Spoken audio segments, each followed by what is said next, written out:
What if I told you that NASA has already discovered something that the Bible predicted nearly 2,000 years ago, and they can't stop it? An object is on its way, silent and invisible to the naked eye, but its impact could change everything we know. No, this isn't a conspiracy theory. It's a fact recorded by scientists and described in the pages of Revelation with a precision that is truly alarming. The question is, why is almost no one talking about this? And more importantly, what do you need to do now to be prepared before it's too late? Stay with me, because in the next few minutes, I'll show you what few dare to reveal. And the most crucial part isn't what's coming from the sky, but what may happen within you. Before we dive deeper, let me share something quick. Here, each video is like turning another page of this mystery that no one fully explains. If you want to stay one step ahead, subscribe now and walk with me to the end of this journey. Have you noticed how some scientific discoveries seem to confirm things that were written in the Bible thousands of years ago? While NASA loudly announces the monitoring of asteroids, 2022 AP7 emerges as one of the greatest risks ever calculated. They use numbers, graphs, and projections, but there's a profound silence when it comes to prophecy.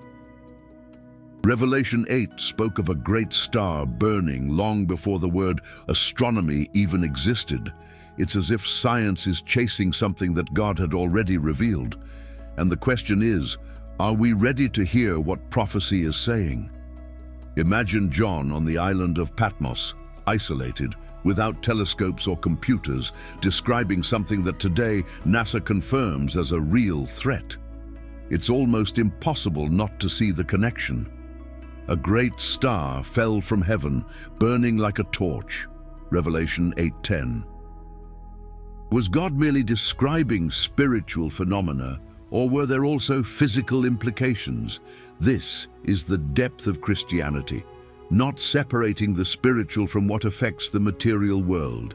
And this is where our practical life comes in, because it's not enough to know, we must prepare. Prepare our hearts with prayer, but also align our minds and daily decisions.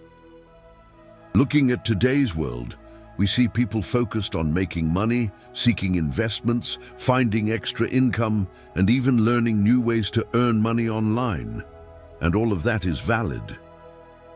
But deep down, what's the point of achieving passive income, advancing in a career, and accumulating wealth if we don't have the mental and spiritual health to handle what's coming?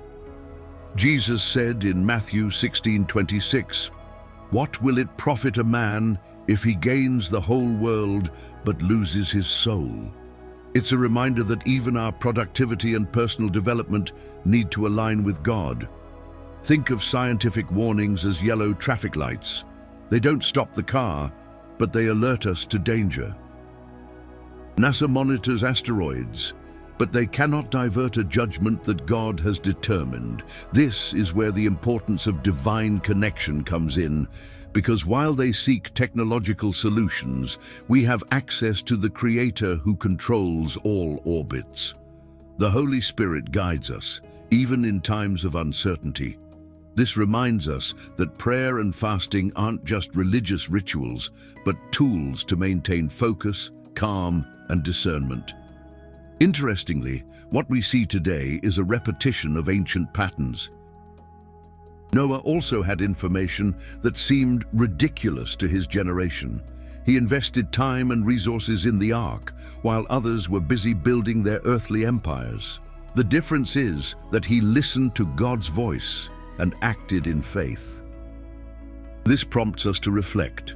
In what areas have we focused our efforts? On spiritual strengthening or merely on earthly goals? Perhaps it's time to rethink our routine, fitting in moments for prayer, reading verses, exercising at home, and resting. Because even quality sleep is part of preparation. Now think with me, why is the world's largest space agency spending billions to monitor something that the Bible described so vividly nearly 2,000 years ago? This isn't coincidence. This is the fulfillment of something much greater. And interestingly, the biblical text doesn't stop at the description of the star. There's something deeper, a direct consequence that goes beyond the physical impact. But remember what we said about the silence of prophecy. This will make much more sense when we reach the next point, where the name wormwood reveals secrets that science still hesitates to discuss. The name wormwood has always carried a mysterious weight. It's not merely a symbolic star or a detail lost in the pages of Revelation. The Greek text speaks of absinthion, absinthos, a bitter and toxic plant used in ancient times as a metaphor for severe judgments. John describes this star falling upon a third of the waters and making them bitter. It's astonishing how spiritual descriptions have such precise parallels with physical phenomena, especially when we study cosmic impacts and the chemicals they release. This isn't coincidence, it's revelation. Today we know, thanks to studies on meteor and asteroid impacts, that these celestial bodies carry heavy metals like arsenic, mercury, and lead. When one strikes the Earth, the energy released is enough to vaporize and launch these elements into the atmosphere, contaminating rivers and lakes miles away. What John referred to as waters made bitter is precisely what science describes as toxic pollution post-impact. This reminds us that God speaks to us in a language we can understand, even if science can only confirm the details centuries later. Here's an essential point. Many people look at this kind of prophecy and treat it as a myth or an exaggeration. But God's word always comes to pass, and this should lead us to reflect on how we manage our priorities. If such an event drastically alters our routine, what good is all that focus on investments, passive income, productivity, and online money-making if we neglect our spiritual foundation? It is the Holy Spirit that sustains our peace in times of turmoil.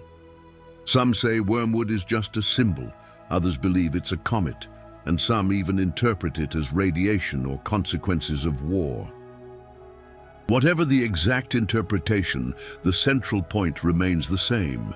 There will be bitterness over the waters, and life will be profoundly impacted. This is the kind of alert Jesus gave us to be vigilant. And to be vigilant means to be in prayer, seeking discernment, while also taking care of our mental health, our discipline, and even in the rest and exercises that strengthen our bodies for difficult times. What's most striking is that, unlike other disasters described in Revelation, this one has a proper name. This means there's a special weight, almost as if God is signing off on this judgment. It also teaches us something practical. Just as this judgment is precise and specific, our daily decisions must also be intentional. It's not the time to live on autopilot. It's time to live with purpose in our careers, investments, personal development, and above all, in our relationship with God.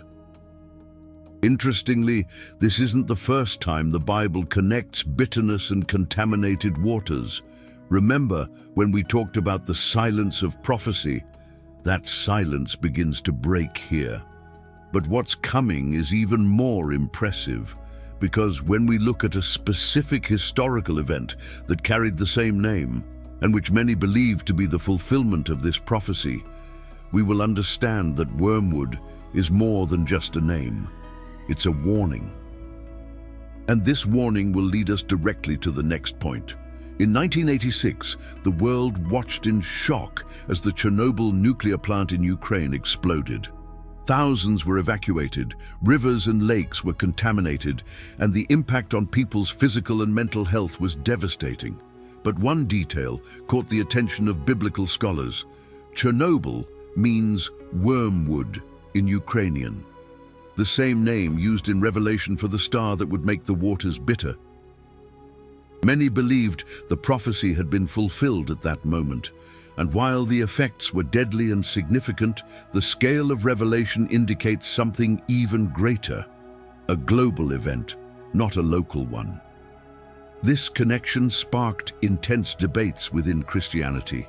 Some rushed to assert that wormwood had already manifested, Others, more cautious, understood that Chernobyl could be a sign, a rehearsal for something in the future.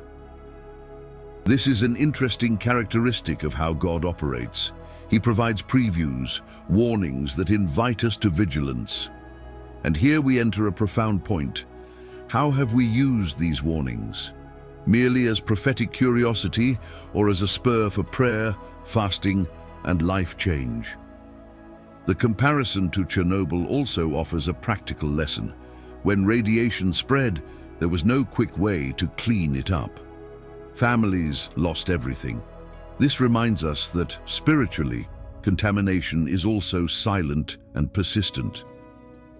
Small wrong decisions, neglect in our professional careers, dubious commitments in investments, or misaligned priorities in the pursuit of making money can poison our inner waters. That's why Jesus calls us to be vigilant, so we aren't caught off guard like those who lived peacefully near Chernobyl. Interestingly, this tragedy also reminds us that crises come unexpectedly. No one woke up that day imagining their city would become uninhabitable. Similarly, wormwood in Revelation will come without warning and will strike a third of the waters on the planet. This reinforces the need for continuous preparation, having a ready spirit, and maintaining a balance between practical and spiritual life, taking care of both productivity and mental health, and ensuring quality sleep so that nothing catches us off guard. Yet there's something few realize. Chernobyl, despite its impact, did not fulfill all the details of the prophecy. The scale, timing, and events associated with the trumpets show that fulfillment is still to come. This creates a curious effect. We live between the already and the not yet, the already of the signs, the not yet of the final event. And this keeps us in expectation, in a holy tension that pushes us closer to God, to seek direction from the Holy Spirit, and to remain connected to the divine plan. And now, we return to the question that has been echoing since the beginning.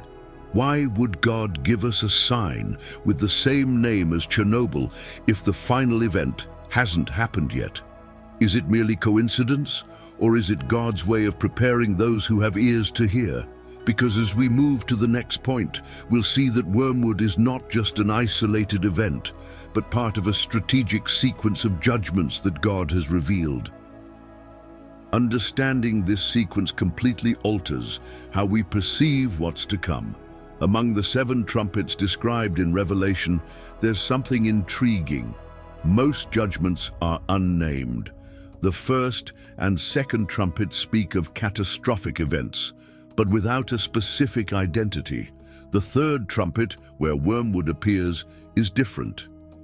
God chooses to give a name to this judgment. This is not a detail to overlook. In the Bible, when something receives a name, it signifies a specific role and deep meaning. This reminds us of passages where God changes the names of people to mark destiny and purpose, like Abram to Abraham, Jacob to Israel, Simon to Peter. Wormwood carries that same weight of identity. If the first trumpet speaks of environmental destruction and the second affects the seas, the third strikes the closest source of life to us, fresh water. It's strategic. Without potable water, any system collapses rapidly. Here lies a connection to our practical life.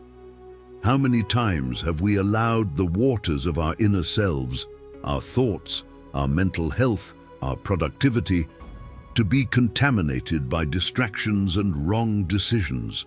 Just as prophecy speaks of bitter water, our priorities can also become bitter if they're misaligned with God. The choice to name wormwood teaches us about specificity in divine plans. God does not act randomly. There's a time for everything, a sequence for each action. This precision should inspire our own lives. If God is intentional in his judgments, how can we not be intentional in our decisions? Whether in investments, side income, ventures, or how we conduct our professional careers, everything needs to have purpose. Christianity is, above all, living with a clear direction, guided by the Holy Spirit. The trumpets in Revelation also carry a growing pattern, each one more intense than the last. This shows us that wormwood is not an isolated point, but part of an escalation. This serves as a spiritual alert. Small concessions lead to great falls. It's the same principle we see in personal development. Simple habits, when ignored, yield disastrous consequences. Likewise, neglected spiritual habits leave us vulnerable when the sound of the trumpet echoes. Another curious detail: the Bible only records a few names for specific judgments, and all of them carry significant weight. Abaddon the Destroyer, Death and Hades, and Wormwood. This limited selection places wormwood on a very high level of spiritual relevance. It's as if God is saying, pay attention because this is not ordinary.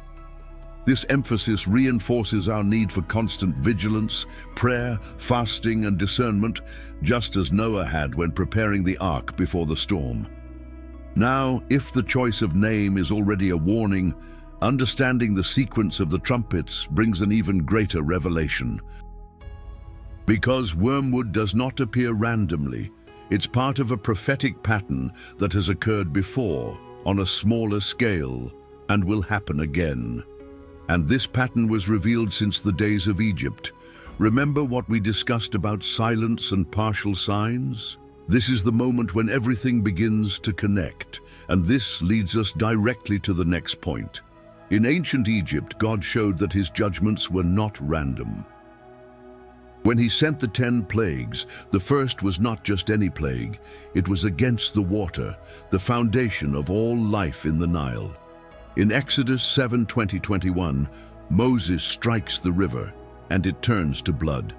The fish die, the smell spreads, and Egypt collapses. What seemed like a simple natural resource became an instrument of judgment. It's impossible not to notice the parallel with wormwood, which in Revelation makes a third of the planet's waters bitter. It's as if God is saying, I've done this before and I will do it again. In Pharaoh's time, the Nile was a symbol of economy, culture, and national pride. When God touched it, he exposed the fragility of the entire Egyptian structure. This also serves as a reflection for us. How often do we build our security on resources we believe to be unshakable? It could be a stable job, solid investments, passive income, or even our physical health. But when the unexpected happens, we realize that without God's protection and guidance, everything is unstable. That's why Jesus instructs us to seek first the kingdom, Matthew 6:33. The pattern is clear. Before deliverance, there is a test. Just like in Egypt, God's people today are called to live with discernment and preparation. Prayer, fasting, reading verses, and acting guided by the Holy Spirit help us stay steady while the world panics. This also involves emotional and mental balance, because facing difficult times requires mental health and even physical discipline, like maintaining quality sleep and exercising at home to sustain our energy. The judgment on the waters in Egypt also reveals something. God does not judge without first warning. Moses spoke repeatedly to Pharaoh, giving him opportunities to repent. Revelation follows the same pattern. The trumpets are not merely punishments but alerts for people to turn back to God. Here lies a practical lesson for our lives. How many times has God warned us through circumstances and we have ignored them? How many opportunities have we had to align our career choices, finances, and personal development with divine purpose? This biblical pattern also reinforces that partial judgments precede the total judgment. Egypt was just a preview. Wormwood will be global. This means we live in a time similar to that of the Hebrews before liberation, a time of tension, expectation, and decision. And just like back then, the difference will be between those who obey and prepare and those who harden their hearts. This is a moment to strengthen our connection with God and live intentionally. And now we reach a part that connects everything we've seen. Wormwood is not the only cosmic sign among the trumpets. There is another equally impressive event that affects not only the waters, but also the sky. And it follows in sequence. Remember, we mentioned at the beginning that there's something even more intense. That's what we'll address in the next point, and it could change the way you understand all these signs. If wormwood is already impressive in scale and impact, what comes next is equally breathtaking. The fourth angel pours out his bowl on the sun, and people are scorched with great heat. Revelation 16:8 and 9. Until recently, many read this passage and wondered, how could the sun, so far away, burn humanity directly? But today, with NASA's discoveries about solar storms and coronal mass ejections, the scenario becomes chillingly real. Science confirms what prophecy had already revealed. A period of intense solar activity can dramatically affect the Earth. Solar storms can compromise power grids, satellites, and communication systems, exposing the Earth's surface to radiation. Imagine a world without the internet, without communication means, without electricity. Businesses shutting down, investments freezing, careers at risk, and all ways to earn money online interrupted within hours. This vulnerability reminds us that our security does not lie in technologies or systems, but in God's provision and the wisdom to manage resources prudently. The Bible also connects these cosmic signs to events of great spiritual magnitude. Joel 2:31 says, "The sun will be turned to darkness and the moon to blood before the great and terrible day of the Lord comes." This kind of language is both symbolic and literal. It symbolizes judgment, but also describes real physical effects that we now understand better thanks to science. When we see eclipses, red moons, and extreme climate changes, we cannot ignore that these signs are part of a prophetic scenario. Just like wormwood, this judgment on the sun has a purpose: to awaken humanity. But many, as Revelation 16:9 states, instead of repenting, blaspheme against God. This leads us to a serious reflection. How do we react when circumstances spiral out of control? Mental health, productivity, balance in personal development, all of this is put to the test. That's why it's so essential that our foundation is in genuine Christianity, through prayer, fasting, and a relationship with the Holy Spirit. There's another interesting point. When the sun was darkened at the crucifixion, Luke 23:45, there was a profound spiritual meaning. The sky reflected the most decisive moment in history. This creates a pattern. Significant spiritual changes are accompanied by signs in the sun, moon, and stars. The same applies here. Cosmic signs precede eternal changes. Perhaps what we see today is not just normal solar activity, but a countdown to something greater. Now, if we've seen impactful signs so far, the next step is to understand that all of them point to a final outcome.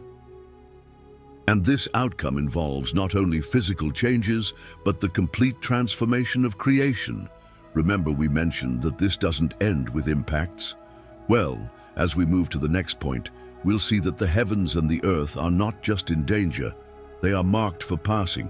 Everything we've seen so far, wormwood, solar storms, signs in the moon and sun, points to a reality that we often prefer to avoid.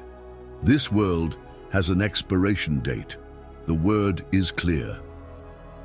In 2 Peter 3:10 it is written, "The heavens will pass away with a loud noise, and the elements will be burned and dissolved, and the earth and the works that are in it will be exposed." This is not figurative language, it's a promise. Revelation 21:1 reinforces, "I saw a new heaven and a new earth, for the first heaven and the first earth had passed away." In other words, everything we know will be transformed. This point is essential to reposition our priorities. Imagine spending your entire life seeking ways to make money, accumulating investments, building a solid career, achieving productivity and personal development, only to realize in the end that this whole world will be dismantled. Jesus said in Matthew 24:35, "Heaven and earth will pass away, but my words will never pass away." This means that the true investment is in what endures. The divine connection is the safest asset that exists. The destruction of the heavens and the earth is not an act of fury, but of renewal. Just as an old plot must be cleared to make way for new construction, God is preparing something infinitely better.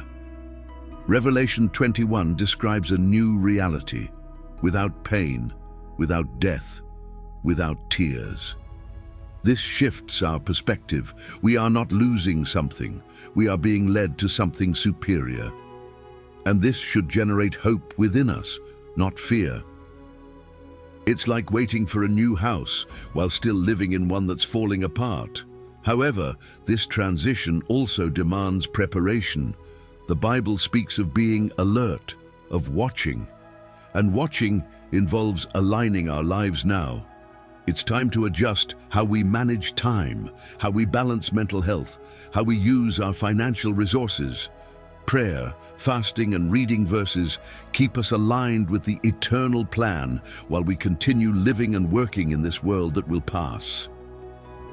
It's living with our minds on the eternal and our feet firmly planted in the present.